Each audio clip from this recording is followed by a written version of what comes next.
ጌታ ኢየሱስ ክርስቶስ ደም እግዚአብሔርን ለማገልገል ህሊናን የሚቀድስ ደም ነው። እግዚአብሔርን ለማገልገል ነፃነት ያስፈልጋል። ባሪያ ሆኖ እግዚአብሔርን የሚያገለግል የለም። ነፃ መሆን አለበት። እግዚአብሔርን ለማገልገል ምን ያስፈልጋል? ነፃነት ያስፈልጋል። ታስታውሳላችሁ በዘጸአት ሕዝቤን ያገለግሉኝ ዘንድ ምን በል ልቀቅ አለ እግዚአብሔር። ነፃ ሳይወጡ ማምለክ ደስ አይልም። አምልኮ ነፃነት ይፈልጋል። ህሊና ነፃ መሆን አለበት። ህሊና መቀደስ አለበት። በፍርሃት ሆኖ ማምለክ አይቻልም።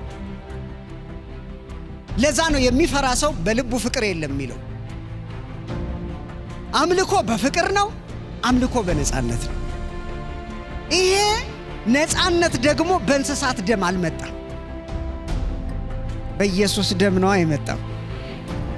ይሄ ደም የኛ ድፍረት የታየንበት፣ እንደ ሰው የተቆጠርንበት፣ የተሰማንበት